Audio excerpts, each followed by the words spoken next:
साथियों प्रणाम।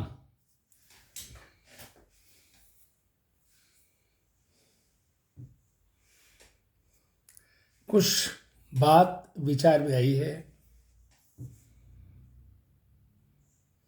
कहना चाहता हूँ। जो कुछ भी स्वाभाविक है वही सच है।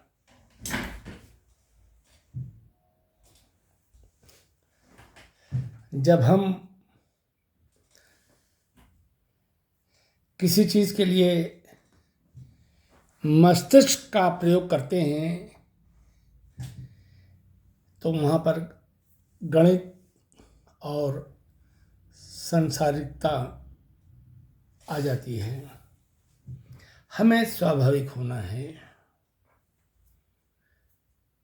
भगवान राम ने रामचरितमानस में बहुत साफ कहा है, निर्मल मन जन सो मोहि पावा, मोहि कपट छल छिद्र न भावा। मन को निर्मल करना है, मन को निर्मल होना चाहिए, और यह तभी संभव है जब हम विकल्प की तरफ न जाएं और संकल्पित रहें कि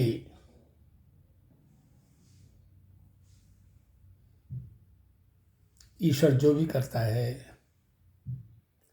अच्छे के लिए करता है, और हमें ईश्वर पर पूर्ण विश्वास और पूर्ण भरोसा करना चाहिए।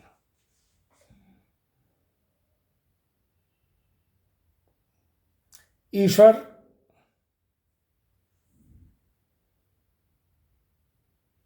प्रेम से मिलता है। प्रेम में ही जीवन की सच्चाई है, प्रेम ही जीवन का सच है, और ईश्वर प्रेम का निराकार और साक्षात रूप भी है। प्रेम के अंदर सत्य, प्रेम, करुणा, त्याग, दया, क्षमा, हर प्रकार की सकारात्मक शक्तियाँ और ऊर्जा निहित होती हैं। प्रेम एक एहसास है, एक आनंद है, परम सुख है। प्रेम चाहे वो ईश्वर से हो, चाहे किसी जीव से हो, सर्वथा वंदनीय है, स्वीकार योग्य है। हमारा जीवन, हमारा संबंध आसक्ति विहीन होना चाहिए, मोह विहीन होना चाहिए, विकार विहीन होना चाहिए, निर्मल होना चाहिए, पवित्र होना चाहिए, ज्ञानमय होना चाहिए। और ये कब संभव है? जब हम अपने अंदर, अपनी आत्मा के अंदर प्रेम को जागृत करें। प्रेम ही ज्ञान का द्योतक है, ज्ञान को उत्पन्न करता है। इसलिए हम सभी को प्रेम में जीवन जीने की कला आनी चाहिए। प्रेम में जीवन के लिए क्या आवश्यक है, क्या नहीं आवश्यक है, यह भी हमारे विचार में और चिंतन में आना चाहिए। प्रेम में जीवन के लिए, प्रेम में संबंध के लिए, प्रेम में हमेशा अपने आप को खोए रखने के लिए हमें सत्य, प्रेम, करुणा और देने की प्रवृत्ति।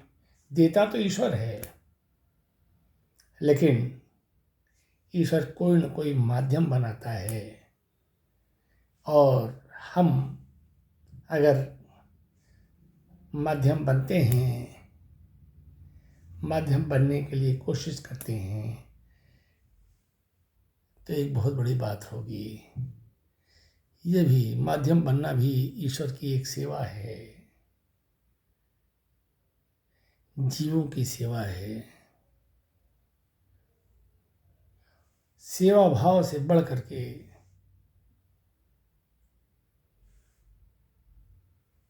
जीवन में कुछ भी नहीं है।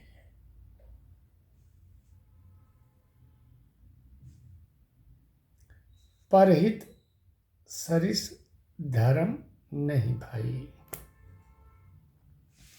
दूसरों के हित के लिए अगर प्राण भी चला जाए,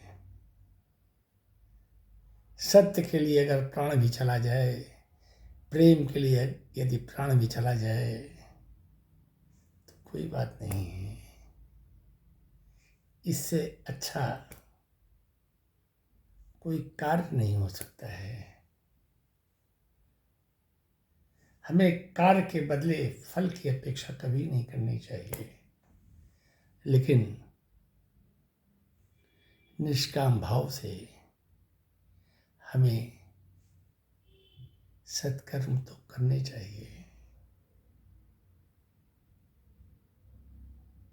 हमारे जीवन का ये अनुभव है कि जब जागो तभी सवेरा।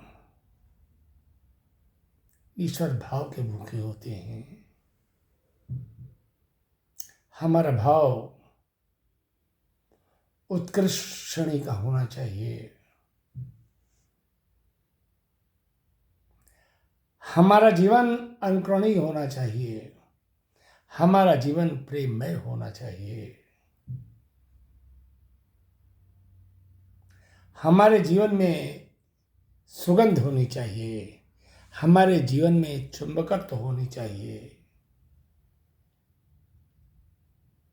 लोग हमको देखें तो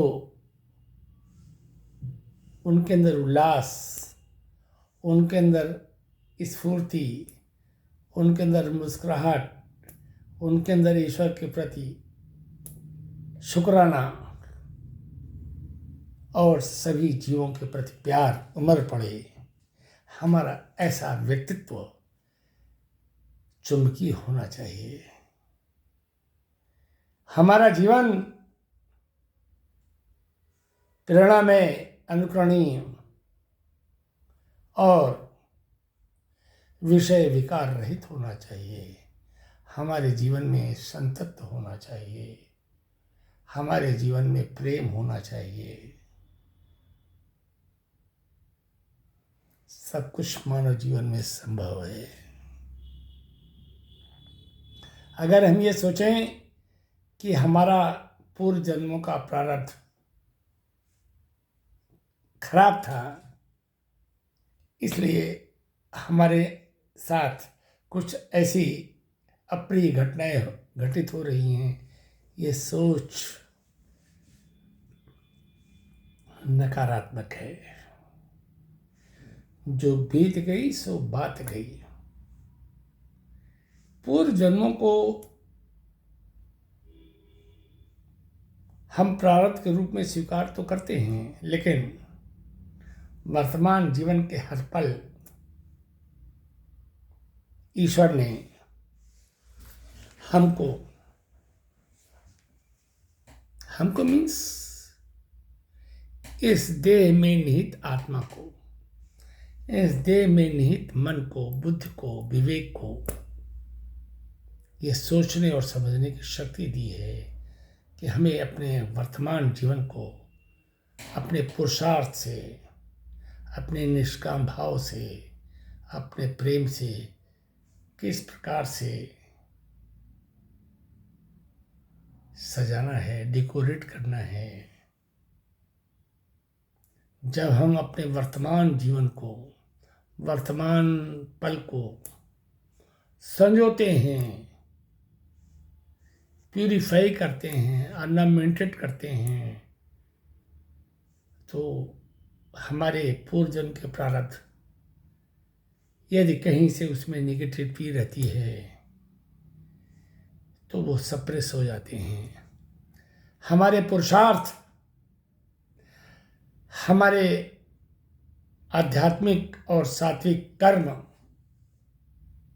हमारे पूर्व जन्मों के निगेटिविटी को दबा देते हैं।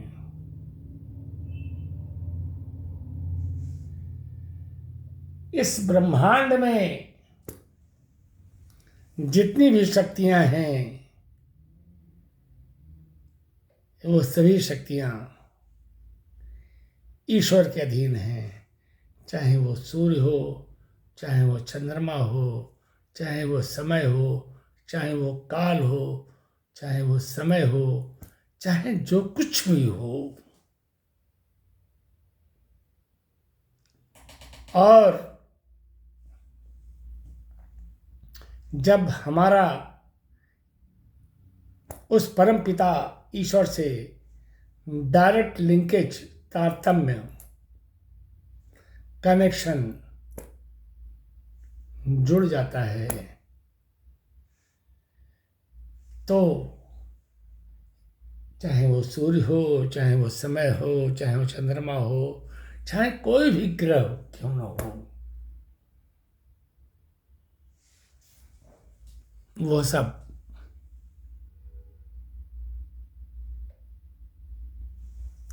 ईश्वर के इच्छानुसार गवर्न होते हैं। और ईश्वर की इच्छा वही होती है जो हमारी इच्छा होती है। हमारी इच्छा ईश्वर की इच्छा कब होगी? जब हम निर्मल मन से ईश्वर के साथ जुड़ जाएंगे। बहुत सिंपल सी बात है समझने की। मस्कह करें बिरंज सम अजो मसकते ही। अहंकार विहीन जीवन और परहित के लिए जीने वाला जीवन धन्य होता है। ईश्वर की लीला अपरंपार होती है। हमें ईश्वर की लीला को समझना होगा। वो जो भी करता है अच्छा ही करता है। हमें बहुत कुछ समझने की जरूरत नहीं है। केवल ईश्वर के निर्णय को बिना किसी विवेचना के, बिना किसी तर्क के, बिना किसी बुद्धि के एक्सेप्ट कर लेना है और उसे धन्यवाद देना है कि बड़े भाग्य मानुष तन पावा। देवताओं को भी कहाँ मिलता है मानुष तन? ये जो मनुष्य का तन है, मनुष्य का शरीर है, ये एक ब्रिज का काम करता है जो डायरेक्ट ईश्वर तक पहुंचा देता है। इससे, इस मनुष्य तन से दो मार्ग निकलते हैं। एक पुण्य का मार्ग मिलता है, एक ईश्वर में समाहित होने का। जब तक हम पुण्य का कोई काम करते हैं तो पुण्य का भोग हम स्वर्ग लोक में या देवलोक में या जो भी लोक है हम नहीं जानते हैं। शास्त्रों में, विद्वानों ने, संतों ने कहा है कि उस भोग को जब हम भोग लेते हैं, देवलोक को, स्वर्गलोक को, जो भी शास्त्र वर्णित करते हैं, पुण्य के कारण, तो जब पुण्य का ह्रास हो जाता है, पुण्य की समाप्ति हो जाती है, तो फिर हमें पृथ्वी लोक पर आना पड़ता है। जीवन का आवागमन फिर शुरू हो जाता है। जन्म और मरण के बंधन में हम फिर बंध जाते हैं, फिर हम माया जाल में उलझ जाते हैं। यह भी एक रास्ता है अस्थायी, जीव का अस्थायी। लेकिन जब हम ईश्वर में विलीन हो जाते हैं, हम मीन्स हमारी आत्मा उस परमात्मा में विलीन हो जाती है, तब हम जन्म और मरण के आवागमन से मुक्त हो जाते हैं। न फिर ये आत्मा किसी शरीर में जन्म लेती है और न फिर उस शरीर का कोई देहांत होता है। तो हमें करना क्या है? हमारे पास चॉइस है। बीइंग मानव, क्या चॉइस है कि हम पुण्य करते चलें। ठीक है, पुण्य तो करना ही चाहिए। और दूसरा मार्ग ये है कि हम अपने आप को ईश्वर के शरण में लगा दें और अपने आप को ईश्वर में समाहित कर दें। जो भी नदी, जिस भी नदी का जल समुद्र में चला जाता है, वो फिर उस नदी का जल नहीं रहता है।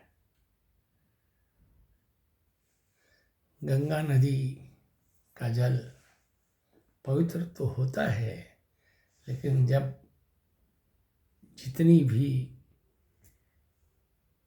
जितना भी जल समुद्र में गंगा नदी का चला जाता है, वो समुद्र का जल हो जाता है। फिर वो गंगा जल नहीं कहलाता है। उसको हम सेग्रीगेट नहीं कर सकते हैं, अलग नहीं कर सकते हैं। मित्रों, शुभ चिंतकों, प्रियजनों,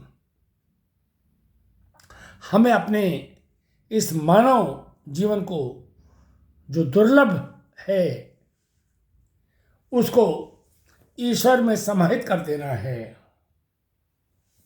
ईश्वर में हम अपने आप को, अपने इस मानव जीवन को कैसे समाहित कर सकते हैं, उसका बहुत ही सुगम मार्ग है। चिंतन करिएगा, समझिएगा, अनुभव करिएगा, अपने जीवन में उतारिएगा। क्या मार्ग है? सुख भी अस्थायी है, दुख भी अस्थायी है। हमको शारीरिक कष्ट भी होते हैं, मानसिक कष्ट भी होते हैं। आज हैं, कल नहीं रहेंगे। हमारे अंदर संभाव होना चाहिए। न कोई छोटा है, न कोई बड़ा है। समय और परिस्थिति सबके साथ चलती रहती है। जिस दिन अहंकार का भाव समाप्त हो जाएगा, काम, क्रोध, मद, लोभ जैसे विकार समाप्त हो जाएंगे, हमारी हर सांस ईश्वर में विलीन हो जाएगी। जब हमारी हर सांस ईश्वर में हो जाएगी, जब हमारी हर सोच ईश्वर में हो जाएगी, जब हमारा पूरा जीवन ईश्वर में हो जाएगा, तो हमारे और ईश्वर में कोई अंतर ही नहीं रहेगा। हम ही ईश्वर हो जाएंगे। तो जब हम ईश्वर हो गए, अभी तो हम अंश हैं ना, अंश से पूर्णता की ओर जाना है।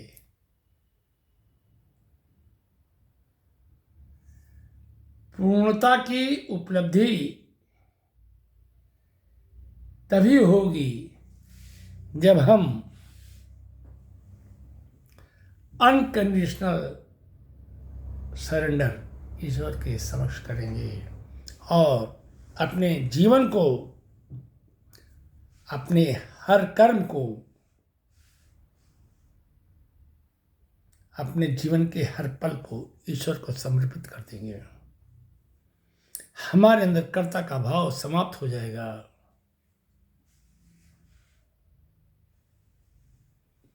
जब हम ये मान लेंगे कि यह देह नश्वर है, यह देह केवल ईश्वर को प्राप्ति के लिए ईश्वर ने दिया है, इस संसाधन को, मानव देह को जब हम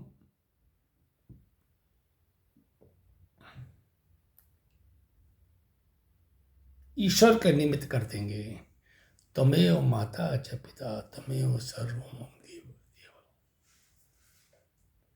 जब ये भाव आ जाएगा तब हम ईश्वर में समाहित हो जाएंगे, हम ईश्वरमय हो जाएंगे, हम पूरे ब्रह्मांड को प्रकाशित कर सकेंगे। हम मीन्स नॉट दिस डे, हम मीन्स ईश्वर, हम मीन्स आत्मा, आत्मा मीन्स परमात्मा। इस भाव को हमें समझना होगा, अनुभव करना होगा और जीवन में अमल में लाना होगा। एक भी चींटी हमसे दुखी न हो। हम जिस किसी के संसर्ग में आए उसे ईश्वरीय सुख, ईश्वरीय आनंद और परमानंद की अनुभूति हो,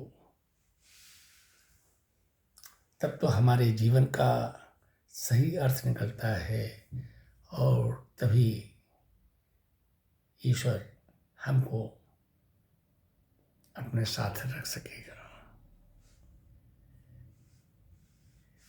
इन्हीं विचारों के साथ आज दिनांक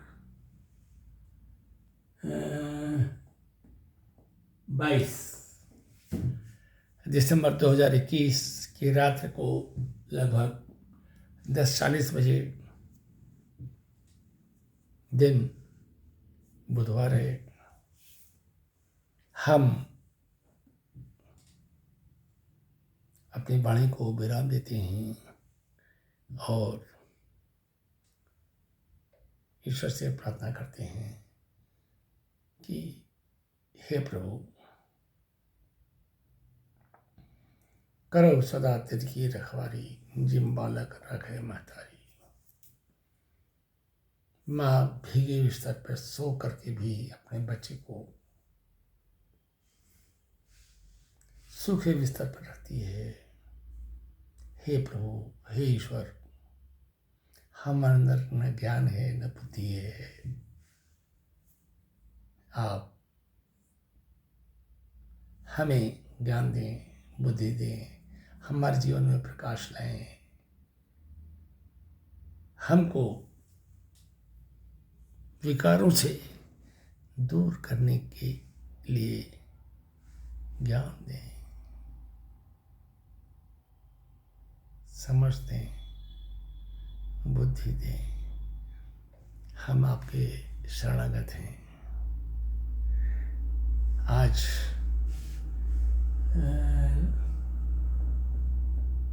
22 तारीख बुधवार के 22 दिसंबर 2021 बुधवार के दिन रात को 10:40 बज चुके हैं। हम अपनी वाणी को यहीं विराम देते हैं।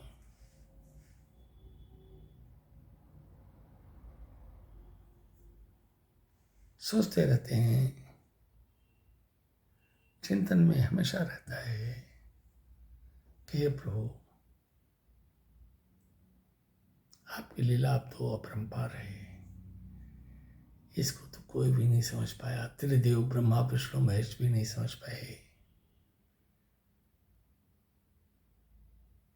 ना आपका कोई नाम है, ना आपका कोई रूप है। विभिन्न रूपों में आपने अवतार लिया है और ब्रह्मांड के लिए बहुत सारे संदेश दिए हैं, कभी राम के रूप में, कभी कृष्ण के रूप में।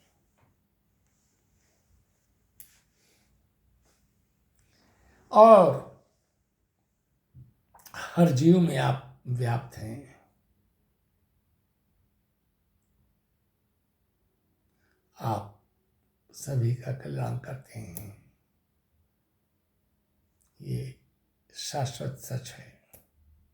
आप जो भी कुछ करते हैं वो हर जीव के कल्याण के लिए करते हैं। हम आपके आभारी हैं।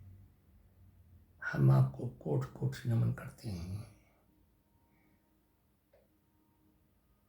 हम व्यक्तिगत रूप से और सार्वजनिक रूप से आपसे क्षमा मांगते हैं कि जाने अनजाने में किन्हीं भी कारणवश हमसे जो भी त्रुटि हुई हो या जिस किसी से भी कोई भी त्रुटि हुई हो, आप अपना बच्चा समझ करके ज्ञान की कमी का बोध करते हुए क्षमा करें। हम अज्ञानी हैं, हमको कुछ नहीं आता।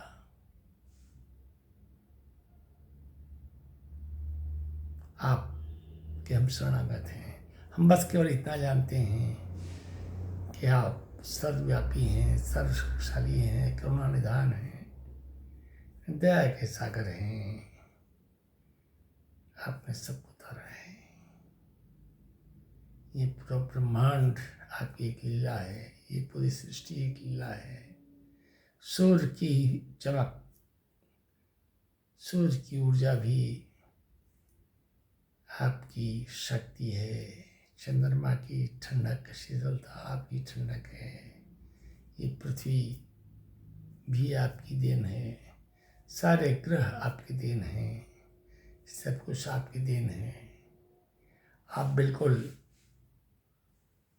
दिखाई नहीं देते हैं, लेकिन फिर भी दिखाई देने का एहसास हम सभी को देते हैं। हम आपको कोटि कोटि नमन करते हैं, बहुत बहुत धन्यवाद देते हैं और पुनः प्रार्थना करते हैं कि सर्वे भवन्तु सुखिनः, सर्वे सन्तु निरामयाः, सर्वे भद्राणि पश्यन्तु मा कश्चित् दुःखभाग् भवेत्। ओम शांति शांति शांति।